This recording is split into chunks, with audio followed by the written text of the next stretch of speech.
we can do anything, right? Climate change, all the problems of our time, there's a design solution for that, right? There's a solution where we could use stories, music, anything, right? So don't let anyone tell you that whatever you create is trivial, right? Because potentially it could change and move entire masses of people into a right direction if you were to have it so. Also in the wrong direction, right? Because it has the same power, but just know that choosing to be creative and choosing to choose for music or design or anything that society would say, well, you know what? Why are you not becoming a lawyer or a software engineer or right anything practical that makes you a lot of money, right? The act of creation is going to be such an invaluable skill and an invaluable trait to have in the future, because there won't be long before computers can do a lot of this stuff, and we will need creative people. We will need people with empathy and with the ability to conceptually conceive the future. 1, 2, 3, 4. Hello everyone, and welcome to the Power of Music Thinking. My name is Christoph Zürn, and this is the podcast for people with a musical heart and a wicked job. We're looking for stories, insights and tools from the big world of music to inspire leaders and followers to listen, tune, play and perform in whatever field you're operating.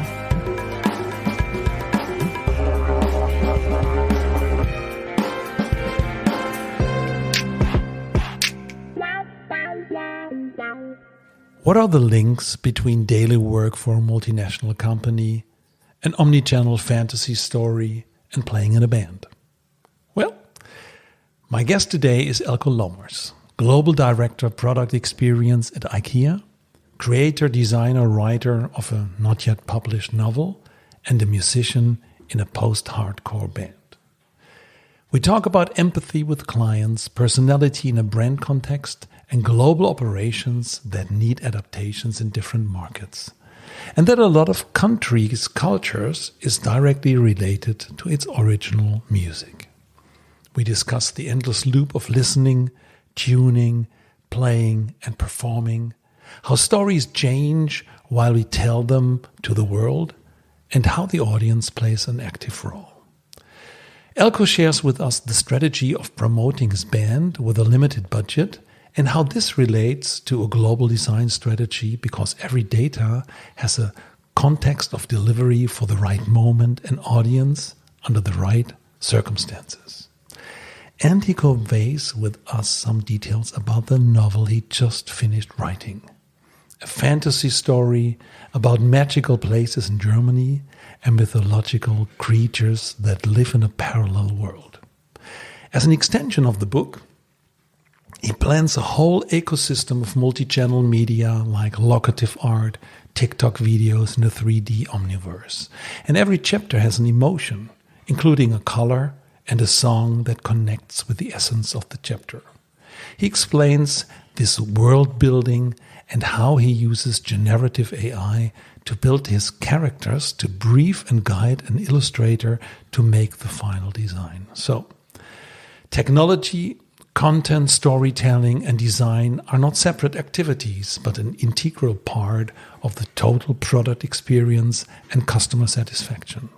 True satisfaction and customer delight happen when all of it comes together to create experiences that solve people's needs in a way worthy of praise, remembrance, and advocacy. Okay, let's hear about business, story, and music.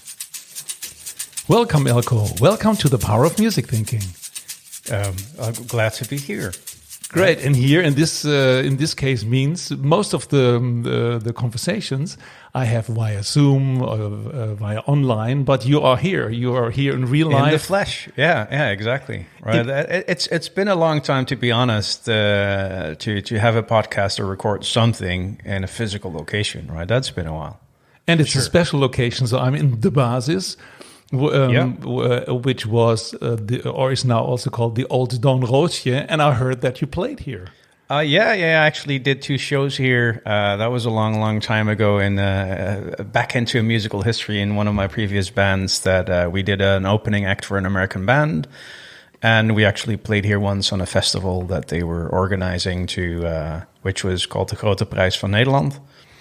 Right, and we did a show here, so that was. I have history with this building. Awesome. And now Yep. you're at the top of the building, so Yeah, we're at the attic, all the way on top. We're like overlooking the spacious city of Nijmegen. So, By the way, what band, for what American band did you do the opening?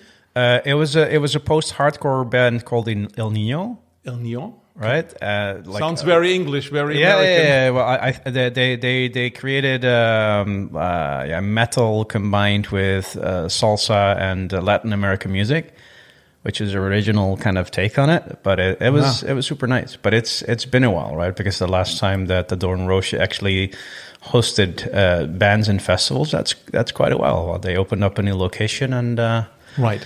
now this building has turned into this creative hub with music at its heart, right? And that seems right. to Absolutely. repurpose the location for that kind of stuff, right? Cool. And here are we. So I always start with my ritualistic question. What was the first sonic experience or album or live performance that had an impact on you? Oh, wow. Well, if I look back on the first tangible experience, immersive experience I have with music, and it was a bit of a psychedelical, trippy one, is when I was younger, I bought my first PC. And that was a Tulip 286, like an old one, and I would play copious amounts of games on that. Mm-hmm. And one of the games, of course, like many of us had back in the day, was Wolfenstein. And the first recollection of music impacting me very much is having a record player, like an actual record player, and then playing the whole Electric Ladyland of Jimi Hendrix. Oh, nice. But the thing is, because that's quite a psychedelic record, and like going through the hallways of Wolfenstein, right? Like hunting these Nazi characters and fighting, and that in itself is quite a trippy experience. But combined with the record, right? That was a whole different dimension where I actually found that experiences and visual cues combined with music actually really shape a person's recollection or experience that they have at a certain location or a certain thing. And that's the first time I kind of was aware of that. And until this day, whenever I played a record, Electric Ladyland, and I close my eyes, I can still see the hallways of that game, right? That's the association I have with that record, right? So I would say that's the first moment of impact that I had with music, where I kind of noticed how much of a difference it made, right? I'd listened to music before that, and everybody kind of in the youth, such as me, would go like with a cassette player and then like record the songs on the radio that you would love the most. And I have fond memories of that, but this was the first time that I really was in awe of what it could actually do to you, right? How music can transport you to somewhere else.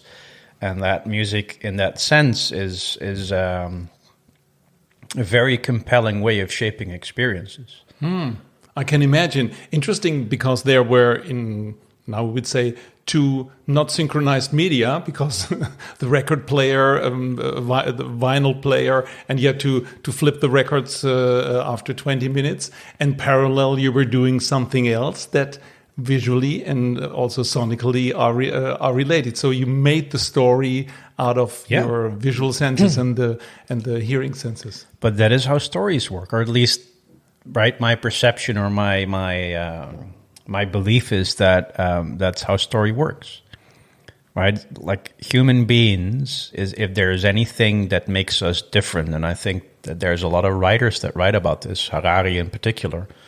Right, as us human beings, we are storytelling machines, right? We are storytelling beings in that sense that this is what sets us apart as a species, right? We tell stories, and our ability to rally behind those stories, right? Because everything around us is just a story that we've agreed upon, that we are okay with that. Like even the concept of money, it's a story, it's a concept, right? It's like we said, well, we've agreed with one another, money holds value, and that's why we exchange it. Right. And because we all believe in the story, that makes it true.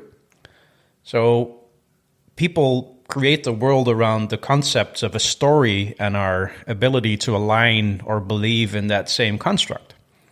But the thing is, and this is where music and design comes in, is that where music is the sonic representation of those stories, design is the visual representation of that, right? And storytelling in itself is how we convey those stories to one another, but whether or not all of these aspects align, right? So sonically, haptically, design-wise. Multisensory. The multisensory, and it could be two-dimensional, three-dimensional, any dimensions, but it will evoke a certain emotion. And if you know how to combine those aspects around the right type of story, then that creates experiences that people have, either positive or negative, right? That's in the eye of the beholder. But that's how people kind of interact, and that's also the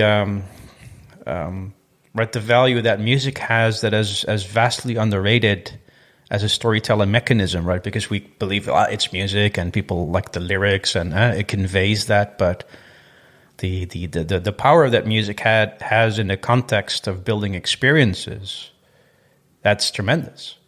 Yeah. Right, and it's very underutilized in creating all other experiences that might not have music at their core, but they need the sonic representation of the story that you want to convey. Right. And you could do that with music. You could do that with lyrics, with spoken word, with an audio, like a soundscape, a landscape, background ambient. It doesn't really matter as long as you understand what does the sonic representation do with the story, and how would you need it to tap into or to build an experience that would move people in the way that you'd like them to move. Yeah, right. I often talk about song, style, and service. And service meaning what is, let's say, the medium that you offer. And sometimes there are different mediums. Eelko, now we have a feel and an idea of your music and story. And how does this combine to what you're doing at the moment? So who are you and what do you do for a living?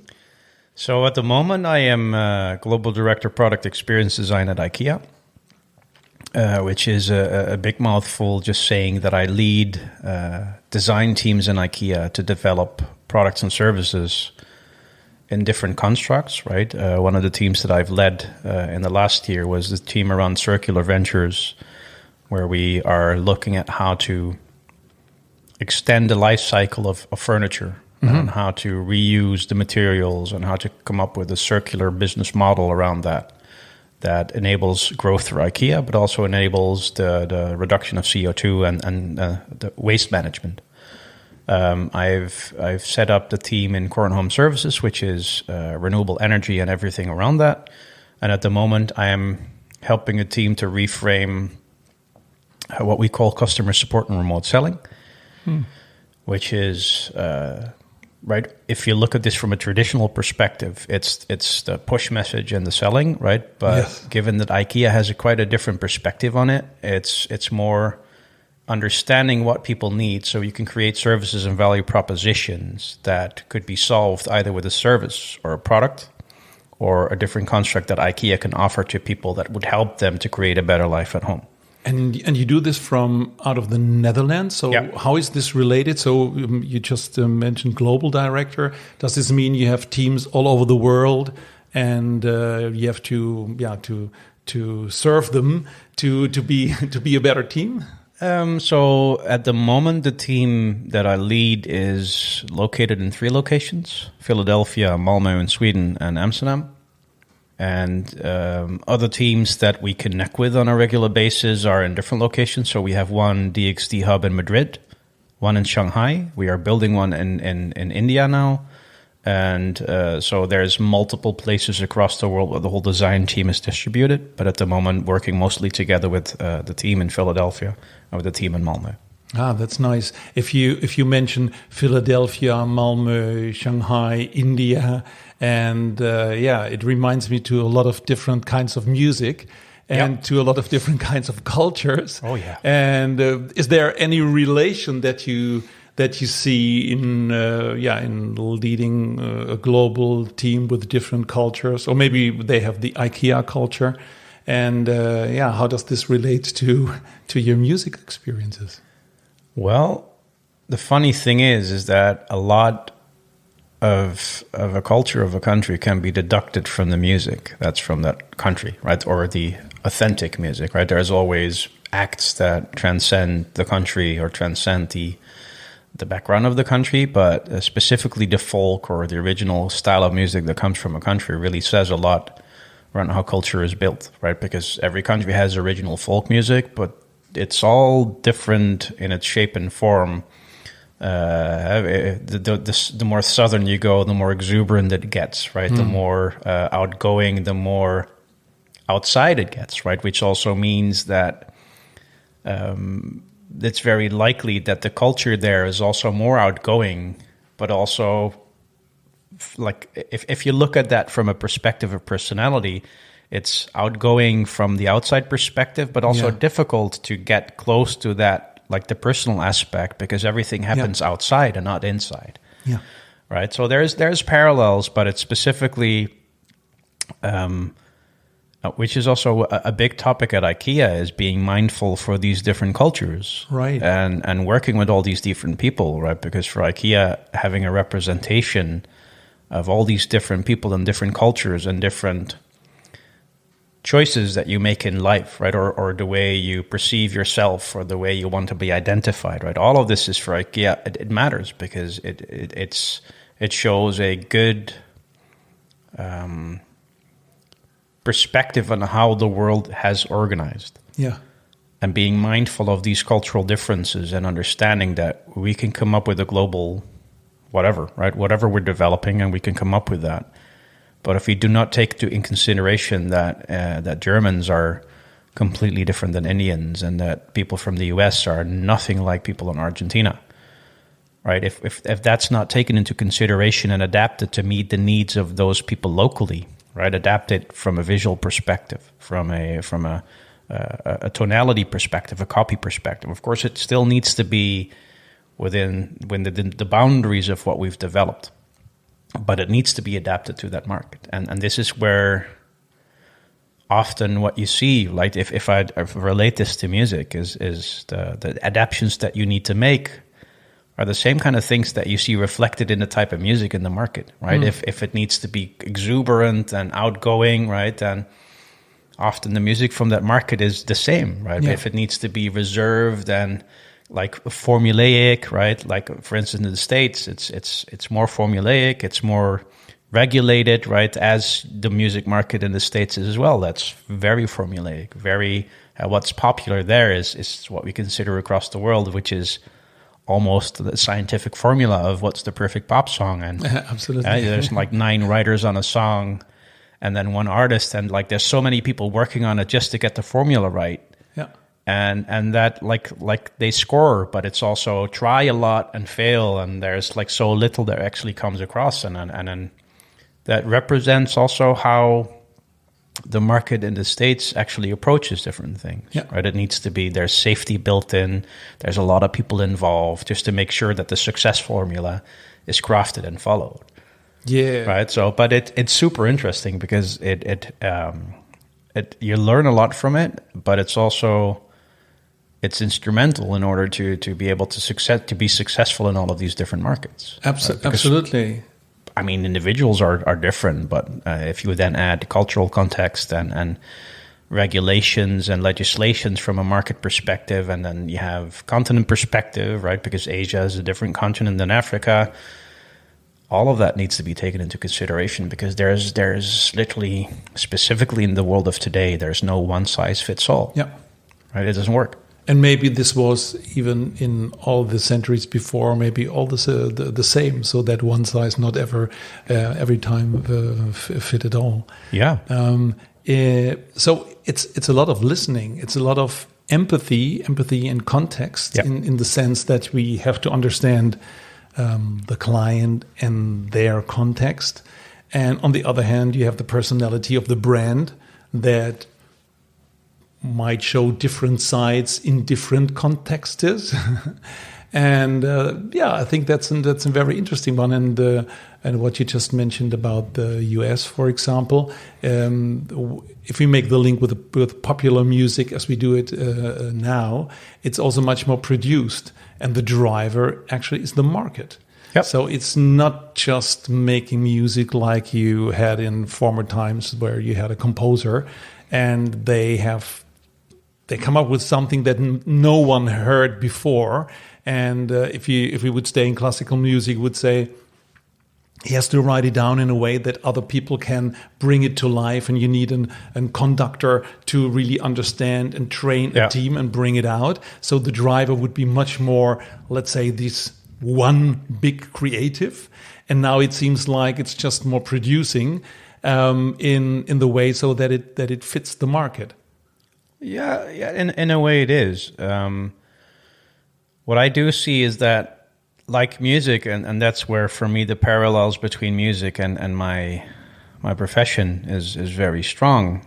It's there's three really important aspects of this, right? First of all, you have the craft, right? It's the craft of doing something you love doing that you do together with people or by yourself, where you are knowledgeable, where you extend your skills, and where you do things for you, right? And where you can get really good at what you do. Then there's the audience itself, right? So you can choose to just focus on your craft and not on the audience, so not make music that people want to hear, and then you need to accept the fact that you're doing it for a smaller audience, which is just exactly as it is in design. If you're designing something bespoke because you love it and because you think that the small group of people like you would love it, and that's perfectly fine, right? But it means that it will be very likely that you won't reach a large audience because you didn't take into consideration what they would want to hear. And then there's the context of the experience around that, right? Where you can build the craft and you can mind the audience, but if you don't mind the context, right? The timing, the delivery, the aspects around the music, right? Because design is design. But if I would design a story and I would just make it visual, but not mindful of the storyline itself, the copy, or the delivery mechanism, or seeding it in at the right time, right, when it's the timing, then it will still not reach the audience in today's market, right? And sometimes, like you say, right, a lot of safety mechanisms are built in nowadays to both in design and in music, to make sure that you reach critical mass. And sometimes that leads to really original or great acts. Most of the time it means everything is, well, not to say bland, but it's not that exciting.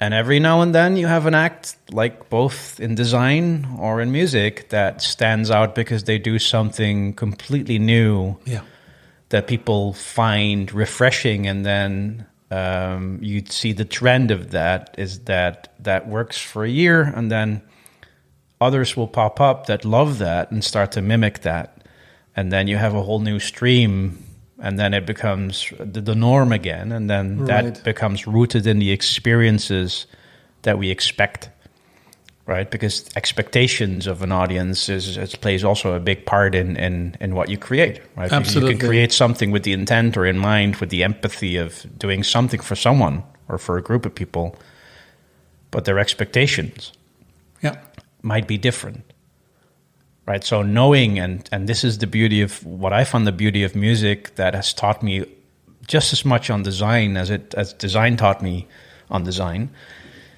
is understanding the expectations of an audience by getting out there and just sharing your craft and whatever it is they have with the world, and seeing how the audience directly responds to it, which is why I love music. Because you get the direct response that in design you might not have, because it's not like if you're designing something that you're going to watch everyone that interacts with whatever you created. And that's the beauty on music, is that you get to experience that. You get to stand on a stage, do your thing, And then there's an audience that gives you a response, and based on that response and how they react, and maybe one show you did something slightly different and everybody loved it, and they go, oh, that's interesting. Yeah, right? It's right. the same craft, but the delivery, the experience that you're delivering is different. Yeah. And it's that like matters. an endless loop in that way. It's like listen, tune, play, and perform. And while Exactly. you perform, there's someone listening to you. And in the way you perform into the listening of your audience, and in the way how they respond, you might change directly if you can improvise or do amendments. And that's the beauty. Any story that we as human beings create, whether that's musical, visual, or however you want to shape your stories, they change based on the interaction that we have with people that consume the story that we're putting out into the world. And in digitalization, you could say that's also difference. So because you can measure everything, and let's say if we do perform as a digital product or as a digital service, and if we listen very, very, very focused, and listening means listening with your whole body and also with the whole body of an organization. So it's like the multisensory listening, and then you would get information. That's the quantitative part.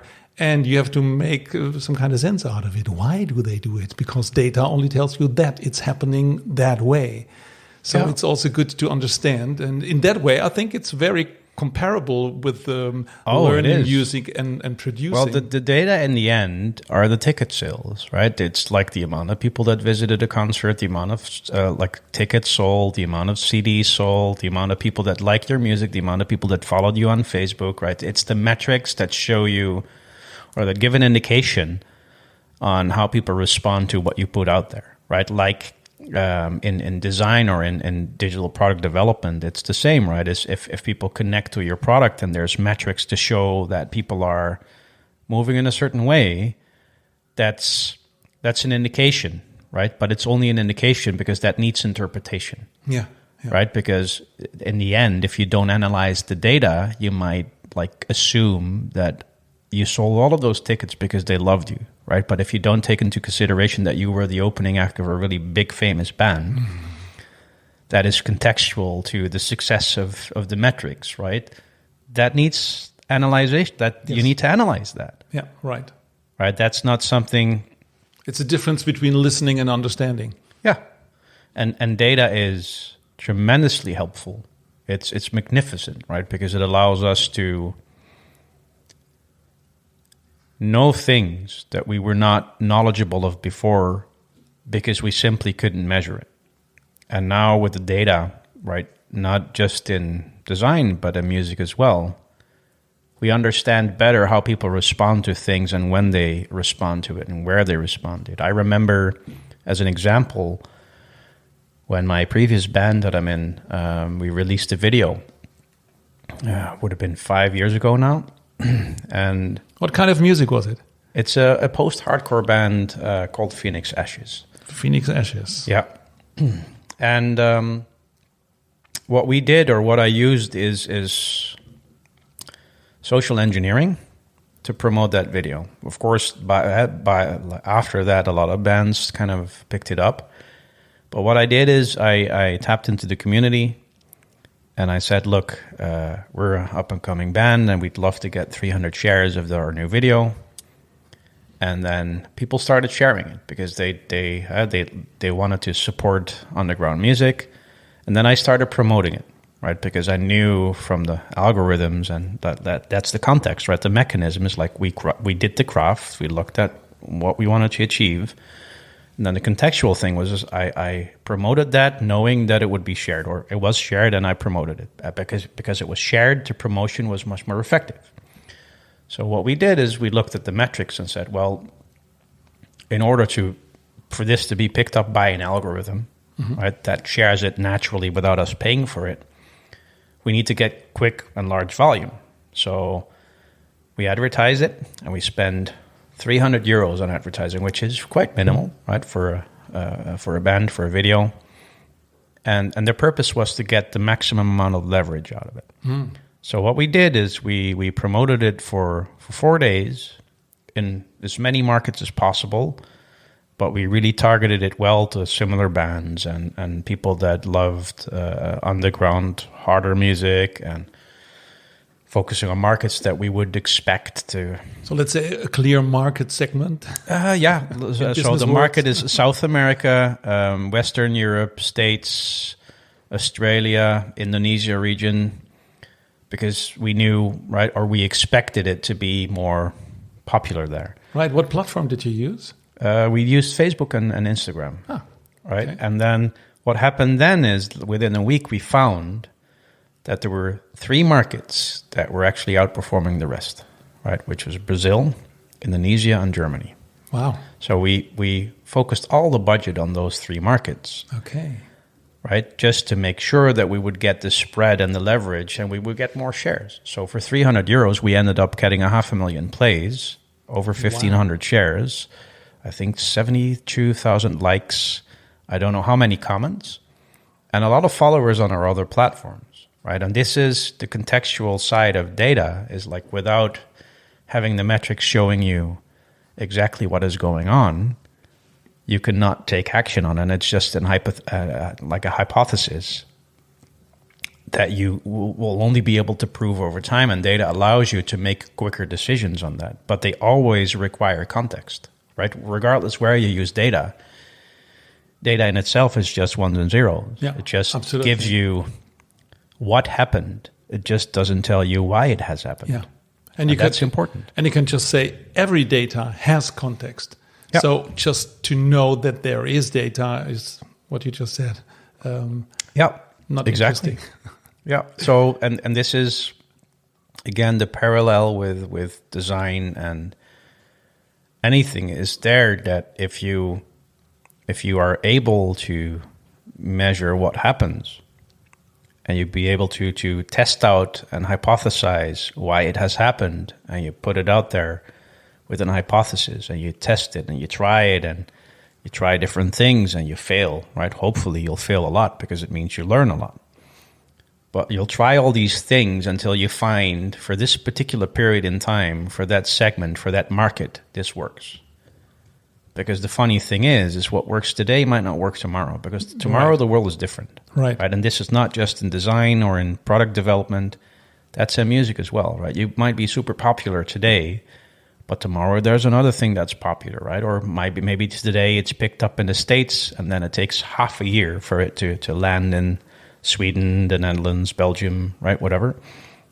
And that just takes time, right? But you need to know where to focus on and what will happen, because the world, it's a continuous effort of being in touch with what you are doing and how you are delivering that context of what you're doing to the world out there where you want to share what you want to share, right? If you only focus on your craft, there's less of that. But even artists that are independent, that say they're absolutely not commercial in any way, they will have a need or a sense to be able to document or share their music, whether that be a really small audience, whether it's just for yourself, right? It's still the urge as a human being to create these stories, either by making art, by designing, by making music. And first you do it for yourself. But if you only truly would do it for yourself, there would be no need to record it.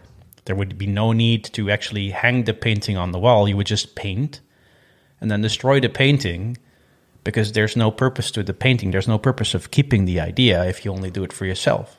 So the fact that you're saving it means either you want to revisit it one day, want to look on it, want to enjoy your craft, enjoy what you did, or you'd like other people to see it. Whether or not you want to commercially benefit from it, that's a different story, right? But if you are out there creating art for anyone in this world, whether that be small or large group, that comes into play, that contextualization of how do you deliver whatever you do at the right moment for the right audience with the right context under the right circumstances. Right. And we often look for, especially for, let's say, the hidden champions, the not yet artists that break through. And I just want to mention that every trend has a counter trend.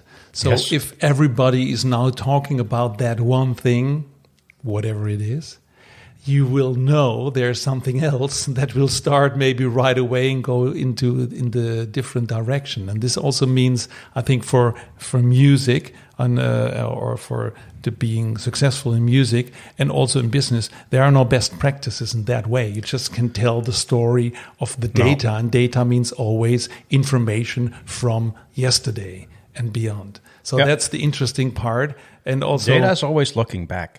It's looking back and predicting what might happen.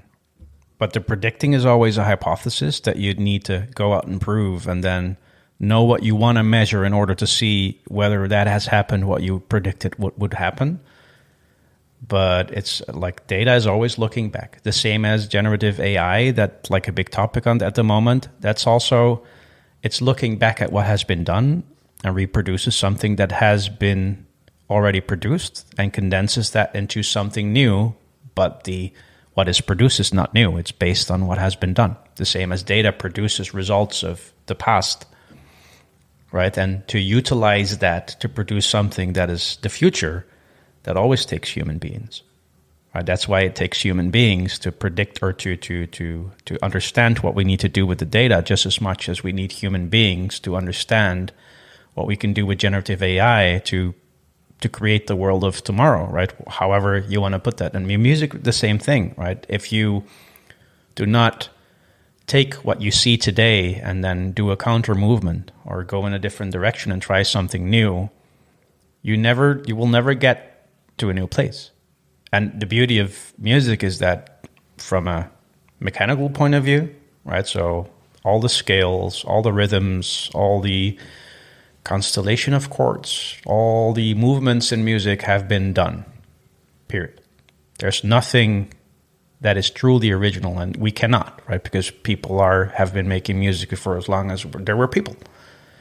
So anything has already been done. It's just how you deliver something, and this is why the experience of music is so important, is your delivery and the timing and the context of how you deliver it to whom. That matters. Because that's where newness, it's not the music that's new, but it's the experience of the music that's new. That's why, for example, if younger people they hear a song that the older people already know for 30 years, and it now pops up in TikTok or somewhere else, then everybody say, "Wow, this is a cool song! Wow," and everything, and other people say, "Hang on, I heard this when I was your age." So that's interesting. Exactly the context, and when you hear things for the first time, for example, exactly. With the cover versions, some people know a cover version earlier than the original, and then they think this might be the cover of the cover. Yeah, and in the end, it doesn't really matter that much, right? Because it's the essence of the creator. Right, so whether it's a cover or not, it's the originator that created the first piece of art that made it relevant. And if then somebody covers it for a new generation and it makes it relevant again for that generation by adding a new context to it, it's just as valid, right? Because the previous, the person who wrote it first also got inspired, right? And there is sometimes a thin line between being inspired and basing things off of like creation of someone else. And even though that everybody loves to create their own things, I truly believe that specifically in music, there's nothing wrong with being heavily inspired or even duplicating what other people have done before you, but creating a different experience with it. Absolutely. Right, because no matter, even if we look at really innovative musical artists like Tigran Hamasayan, for instance, right, he uses polyrhythm in a free-form music constellation, but uses components from gent metal, jazz, world music, and adds like this polyrhythm and musical madness to it. But individual, the mechanical components are not different. It's like he's doing anything else than some of the composers before him. But by creating the experience around it, the atmosphere and the contextual timing on now he's doing this for an audience, and the world has gotten bigger, right? It's not just the audience that used to listen to that kind of music, right? Because the music spreads a lot further than that, which gives it the different context. And you don't always do something just for the market. Okay, everybody would like to have an audience, and if there's a bigger audience, then there's also a different model. But it's not. There's no guarantee. Well, but that's the thing, right? Often new context around existing music arises out of people that want to create an experience first and foremost because they would like to see where the experience takes them, right? It's where they can convey their craft in a way that fits them. And if then an audience picks that up, then there's something new that happens. However, if you build music on a formula, right, that it's not so much about the experience but about the formula, which happens quite a bit in pop music, and there's nothing there. There's nothing wrong with that. It's just a different approach to things. That's perfecting a mechanism that we know of that works. Yeah. Right, and this is when something new arises and somebody else takes that and perfects it. That's why the first people that often try out a new musical direction are never the ones that historically become the biggest artists in that musical direction. That's usually when there's a lot of writers and a lot of people come together in the room looking at the formula, looking at the data. I was like, why was that doing so well at this particular point in time, given that context? They analyze that and go, well, if we know that, we can optimize that, right? If we need to tweak this and that, and then they get an artist in to reproduce that, which is pretty much like not necessarily copying one-on-one what the previous artist did, but it's borrowing everything that made that unique and successful and to create a new musical direction with that. It's a little bit like Apple didn't invent the phone. So yeah. But understood what was going on and what was possible. Even more so, Apple didn't even invent the smartphone. Actually, was this really smart guy at Nokia that, I believe it was Nokia, that invented the smartphone and presented it to Nokia. Nokia was like, well, not having it. And then he went to Apple. Right? It's either Nokia or one of the other companies that were just like that passed. Even the digital camera, right? It's like the digital camera was sponsored and funded by Kodak.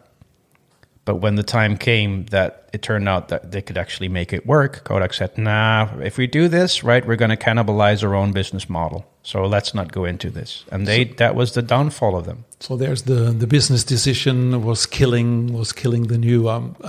I heard last in an interview with Iggy Pop and Brian Eno.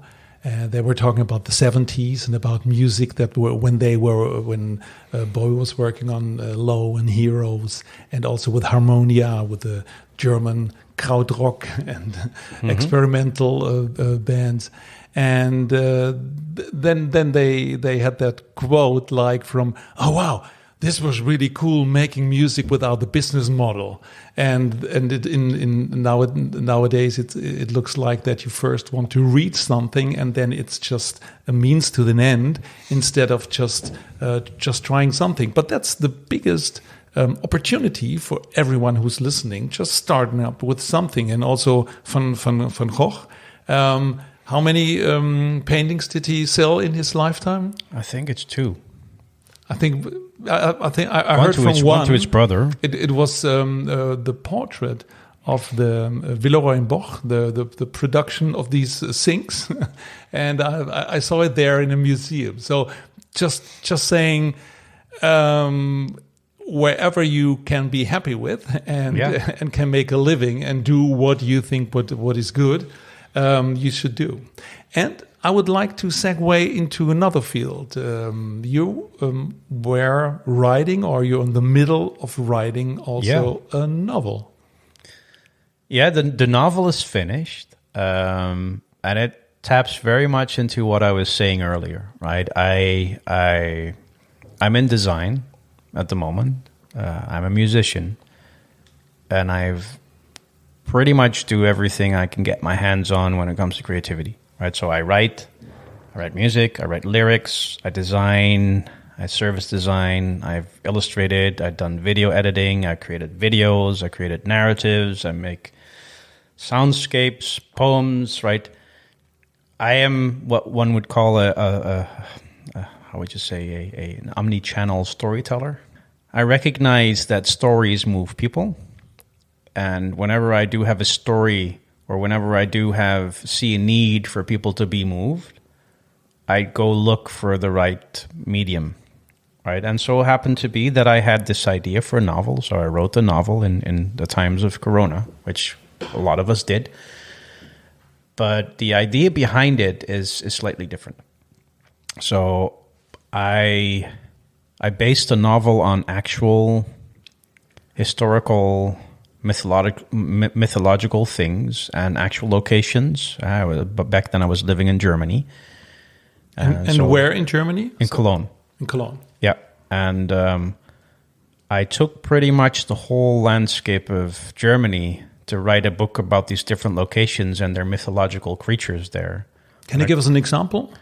So in the book, there's this character, and she ends up in a parallel world, and that world is where all of the fantasy creatures that we know of, right? Whether that's going to be werewolves or whether that's goblins, or if you go in German, that's for instance I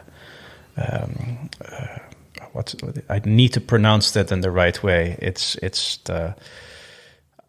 a German term for a creature that has different parts from different animals. It's called a Wolpertinger a Wolpertinger. Wolpertinger, yes, Wolpertinger, indeed. yeah, right. And in this particular book, for instance, there's a Wolpertinger, and this is a white cat with duck wings and antlers, right? Which is very much a thing in German folklore, where you have these hybrids of different beasts, often a rabbit with antlers and wings, right, or different constellations. But also Nachtseher, which is the German version of a vampire, but slightly different, right? So I took all of these mythological creatures from the region and I crafted this alternate world where these creatures are real and where there will be places between this dimension and the next where they actually sometimes pass through or are visible for the people in this world. And this is where our folklore comes from. And in this particular case, the character in the book travels through that world to find her way home. And there's quite some bits of pieces on creation philosophy in the book and why parallel worlds could exist and what she has to do with that. But I'm not going to spoil too much around that. But the idea that I have is that I've built this world, and it's based on a larger construct of what it means to be creative or what it means to... around the question, what is real, right? What's reality? So one of the things or one of the ideas that I'm working on now is that I'd like to have backstories of the story, but in different channels, right? In videos that live either on YouTube, on TikTok, or anywhere else, that provide backstories and that provide layers of context to the main story. Right, you can literally in the book the main character travels across Germany locations, or Germany, Poland, I think Hungary apart, and you can actually literally get in a car and drive the route that I've created in the book. Nice. You can literally do that, and every location, every castle, every windmill, every river that's in the book, it's an actual place in the real world that you can visit and pass by. Great research. So you could even do locative art. Yes. So I actually created an actual map that people could drive if it were to be, right? And one of the ideas that I have, I'd love to create, for instance, a virtual 3D environment where if you sit at home, where you could just open your phone and look through your phone as it were a thin space or a window into the other world and see the other world, because the other world is just like this world. It's just slightly different. It slightly deviates because it lacks human presence, right? It just has different creatures and no humans, or very little. Ah, okay. So so I'm creating this omniverse around this story because I have this story in my head, but I also realize it's not just a story just for writing. It's also a story for experiencing. So one of the things that we're doing now with the band I'm in is every chapter has an emotion, right? So the title of the chapter is an emotion. We've selected a color for every emotion, And the idea is in time to create a song for every chapter that kind of takes the essence of the chapter and builds a song around that, which on one hand could be like dynamic black metal because like the emotion could be hate, right? And another where it's let's say peacefulness, or an emotion that's less aggressive. It could be really mellow, really spun out music that fits the color, that fits the chapter, and we would create a video for that particular.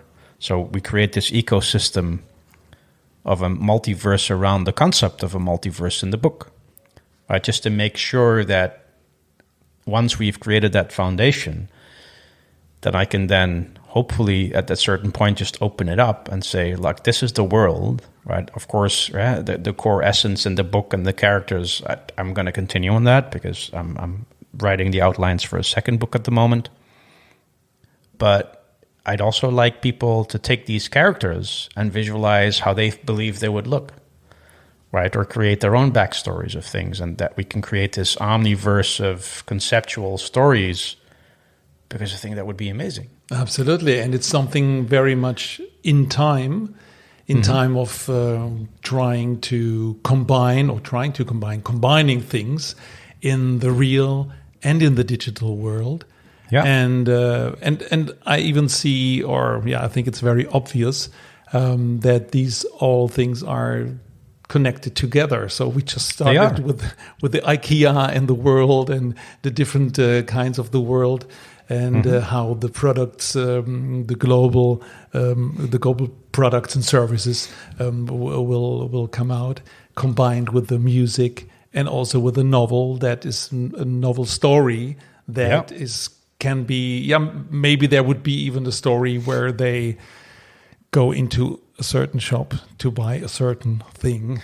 Oh yeah, but this is, so the nice thing about specifically world building, right? Because world building around the construct of a story has been proven to work quite well, right? Like the Marvel Cinematic Universe, the Star Wars universe, like there's multiverses of stories around the single storyline or a story construct that have proven to be successful because people like the idea of the consistency of a world, right? Which is also why I'm exploring this, because a story never stands alone, right? Because the beauty of stories, like specifically books or music, is that one's interpretation that you give to a book or a piece of music creates a whole world in its own. Yes. Right. And that creativity that everybody has on envisioning what the world looks like, envisioning what it should or would be, that in itself is tremendously valuable and can create stuff that you couldn't even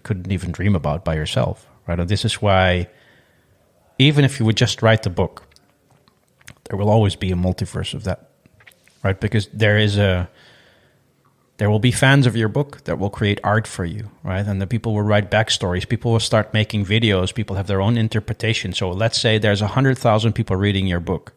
That's 100,000 versions of the characters in your book. That's 100,000 kind of fantasies of how the story plays out. 100,000 visualizations in people's heads. So in it, that's already 100,000 multiverses of one story. Absolutely.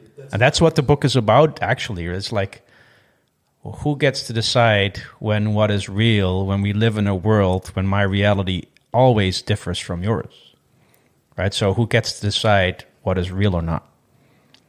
And that's the charming thing of a book, or to start with a book. Because if you just write the book, which is still, I would say, valid, all these ideas that emerge in your brain, in your imagination, in your special experience that you had before and that you can create.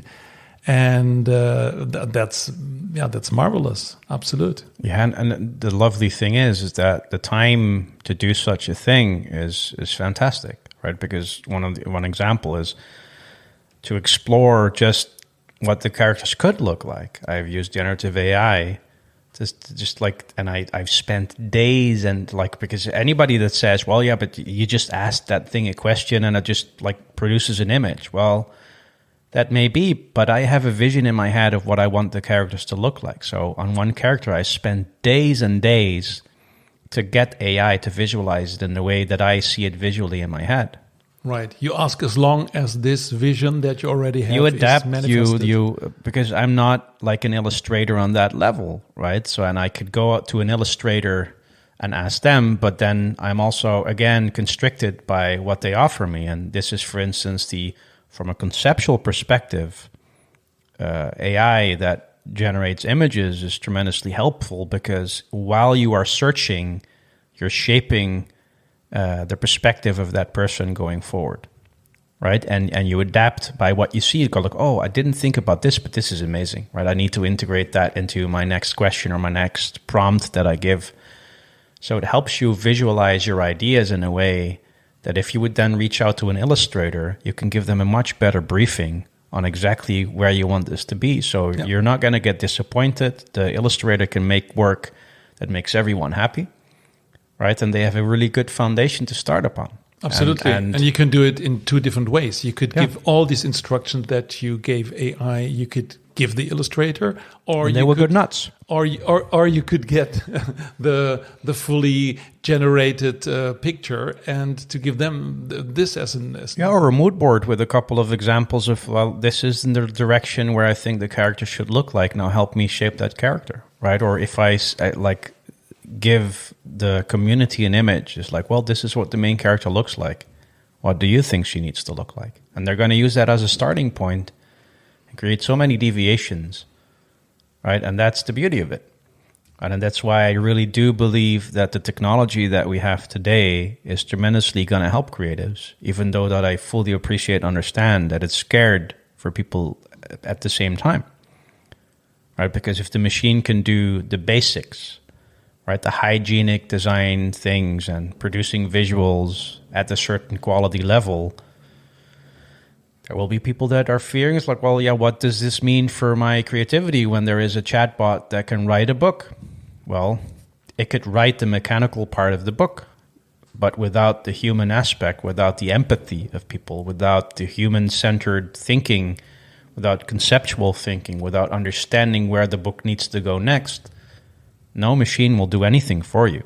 It needs to be fed. It needs to be guided, right? So whatever, as a creative, you are doing, these tools are tremendously helpful. They shorten the time between the idea that you have and the conception of the first draft of the idea that helps you shape and visualize where you want to take it.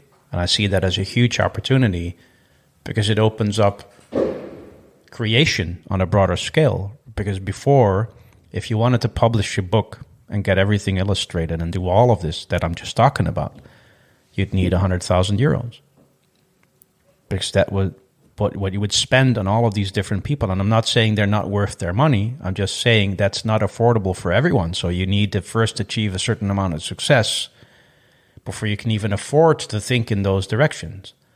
And in today's world, we have so many tools available that we can actually craft these immersive stories over so many different touch points that it allows people that are creative, that are starting to make an impact with stories that move people. And this is what I think is really good about these developments. They need to be regulated, yes, right? They need to be taken as tools and not as outcomes. Right. I think that's the most important thing.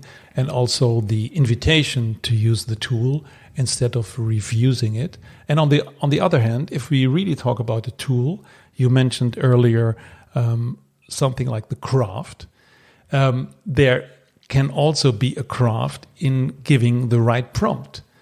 Yep. So the more you do from out a craft perspective, to do it for your own sake, to really try to make quality and not just mention something, this will create more quality. And there are different tools that everybody can use. Every creator out there knows that if you receive a shitty briefing, the end result is not going to be good. It's the principle of shit in, shit out.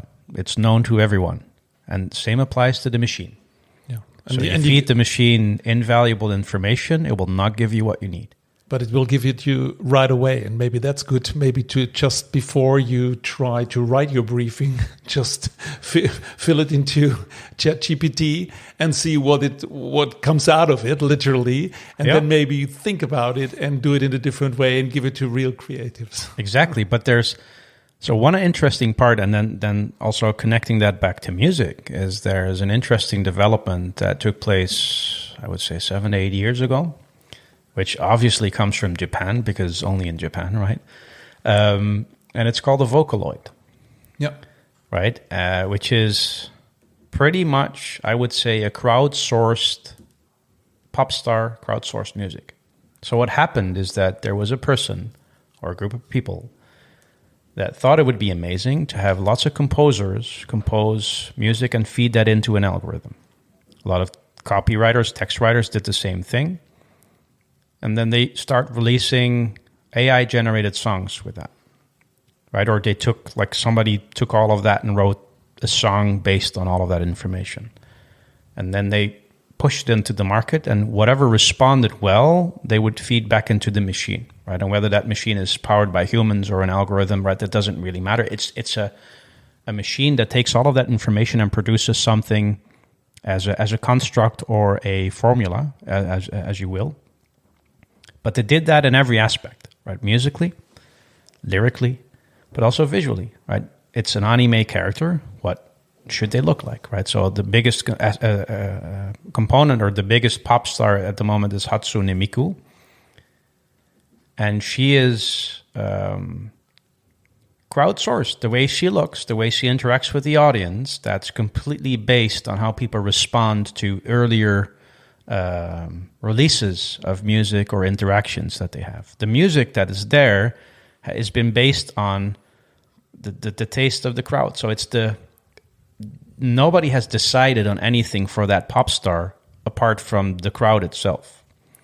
And the amazing thing is that they do shows. There's a 20-piece band, like an actual live band, and they project that pop star on a screen in 3D or augmented reality, as you will, on a stage, and she delivers a show. And the way they program that visual AI of that character is, if the audience responds in a certain way, the AI is trained to respond back in a certain way to give the people the perfect experience. Now, one could argue whether or not that's like a real thing or not. I just know that virtual pop star is selling out stadiums across the world, right? And that I've seen shows in Japan of people going completely insane over an animated character that was crowdsourced, that is singing vocal lines that nobody actually sang, that's taken from all these different singers that have sung in different words and syllables and all of that, and they just create an artificial voice with that, using the same resonance, right? The same frequency range, so the voice always sounds similar, and they just create one algorithm out of that produces that voice. Right, so the voice is not even real. Maybe some parts of that are, because there was a singer that sang that in and just happened to come close to that. Right, there's material and there are creatives that they're lending their voice. If they look at all of the things that are recorded, and there's this one female singer's voice that resembles exactly what the algorithm would put out, they deconstruct that voice, and it's going to be the voice of that singer, but with aspects of all the other ones, right? With mimicry and vocal presence of these different singers condensed into one algorithm. And one could argue, well, but that's not real, is it? But then again, what is? Absolutely. It's the same like, I would like to make the link with the novel, because you know the novel from William Gibson, Idaru, because it's exactly what you just described. But he wrote that book 20 years ago. Yep. And also when we talk about the metaverse, which is a name that Neil Stephenson coined in beginning of the 90s. So I love to read, let's say, speculative fiction. Yep. And I think that part we could also use. I think one of the most famous quotes from William Gibson, it's like, the future is already here, but it's not evenly distributed. So some people already are doing it, and some people are somewhere else. And while that kind of future is distributed everywhere, some new future emerges. Yeah, but I think that's the beauty of fiction, right? Fiction is just a future waiting to happen, right? Because pretty much, let's say all the books that write about things in the near future, right? A lot of them have come true, right? When it's about, well, you have science fiction, right? Where it's probable, and then you have Speculative fiction, but then you also have fantasy fiction, right? Which, of course, the probability that elves and trolls will ever walk this world is slightly lower than the other, like the speculative or scientific fiction. But it's an exponent of the creativity and the fantasy of the human mind. Right? And that's what I like about stories.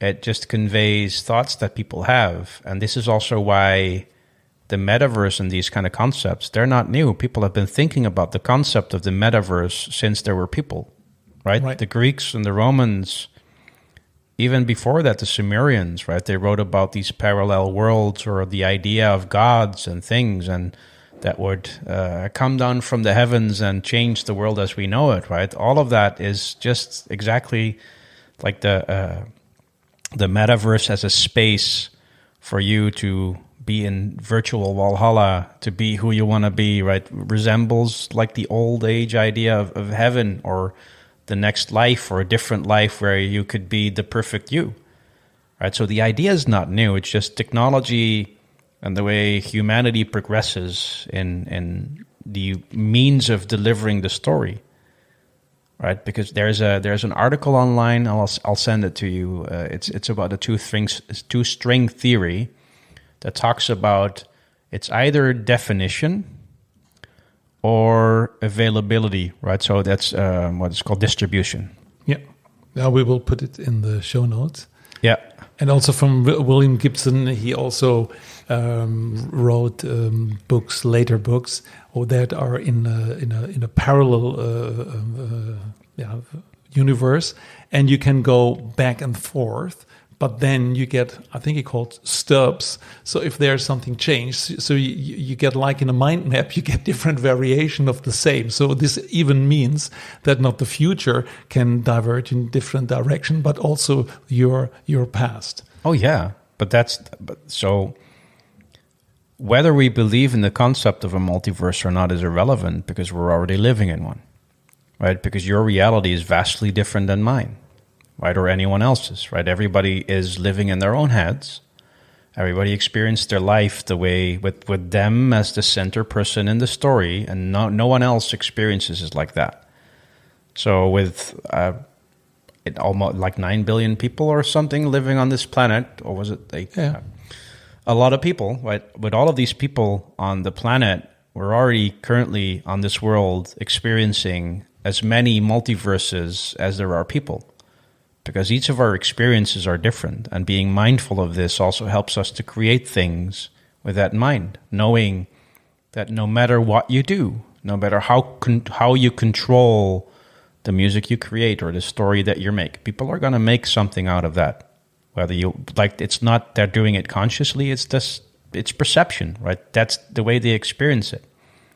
And that just is an amazing concept, right? Just to understand to have true empathy is impossible, because true empathy means that you get to understand and exactly know what it is to be the other person, and we will never be able to get there. But this is something, and this also, it comes back in that the two-string theory.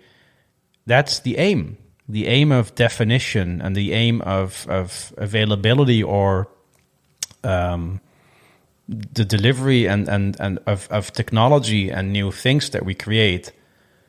They are aimed towards getting to a position where we could have an experience of another person, where we get to experience truly what it is to be someone else, right? And this is why the multiverse aspect appeals to so many people, because you get to experience for once what it is to be another character. This is why World of Warcraft online, or games, or MMOs or anything like that are so popular. Role plays, you try to switch into another person. Because the human mind is curious on, this is my story. I know my story, right? I'm living my story. But what about the other one, right? What is that about, right? How does it look from that perspective? Yeah. Right. So people are automatically looking for this, right? People are looking for a multiverse because they know there are so many perspectives, and it's interesting because it gives us a perspective to step outside of what we are and who we are in order for us to experience something that could be profoundly change your life or give you a different perspective on the world. So specifically with all the issues that we have at the moment in this world, it would not be a bad thing to have more empathy. Absolutely. And so if empathy is our red line through our talk, so we started with also talked about IKEA, the global developments, about music, about a novel that can manifest itself in different variations, and also using artificial intelligence. But there is in the core, there's empathy and a story. Yeah. So, Eelko, is there something that we didn't touch? I think we touched upon pretty much everything, right? I'm always glad to come back and discuss other things or other topics or dive deeper into things. But from that perspective, right, the one thing I'd like to kind of nudge everyone is knowing what we know of the world and the fact that we are human beings that create stories that are successful based on our ability to have empathy, right? To understand the context of which we deliver these stories. I'd like to advocate for creativity and design as something to strongly focus on, right? In education, in the focus of the younger generation, and they're all already doing it, right? If you see TikTok, you might agree with the medium and everything around that, but they're using a certain amount of creativity to express themselves, and the other people in their generation respond positively to it. And we might not always get what that's about, but that's also a process of getting older, right? But I truly believe that most of the big issues of our time could be solved with creative thinking and design.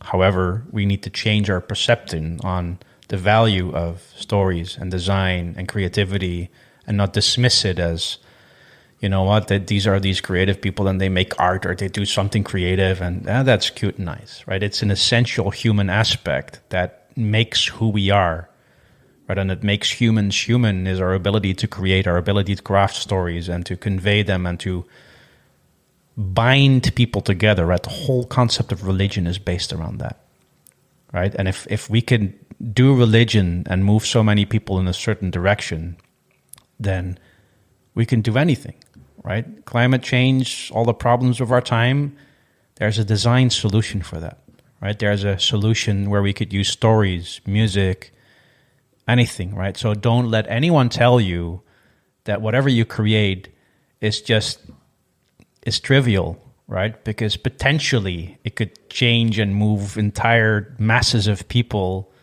into a right direction if you were to have it so. Also in the wrong direction, right? Because it has the same power, but just know that choosing to be creative and choosing to choose for music or design or anything that society would say, well, you know what, why are you not becoming a lawyer or a software engineer or right anything practical that makes you a lot of money, right? The act of creation is going to be such an invaluable skill and an invaluable trait to have in the future, because there won't be long before computers can do a lot of this stuff, and we will need creative people. We will need people with empathy and with the ability to conceptually conceive the future and where we need to take this, and to use philosophy to talk about the human condition and whatever it is that we do or need to do on an ethical manner, on an inclusive manner, and how we shape ourselves as humanity. We don't need all these technical professions for that, right? We need creativity and empathy and design and all of that, right? So that was the last thing I had to say. So the circle is round. thank you for coming to a place where you have been before, being creative on the stage, playing as a musician. And now we talk about from the business world to the music world to ideas to virtual worlds. Thank you very much for coming to the Power of Music Thinking podcast. You're welcome, and lovely to be here. Thank you. Thank you so much for listening. I really appreciate this because listening is one of the top leadership skills, and I feel honored about this. It is my mission to find, create, and share inspirations for meaningful collaboration based on music analogies. If you want to support this, please subscribe to the podcast, give us a rating, or write a review on iTunes or Spotify. And more inspirations can be found on musicthinking.com. We have a blog, and you can download the Music Thinking Framework. And finally, I would love to hear your feedback. And if you need help with a business challenge, please reach out to me via email podcast@musicthinking.com.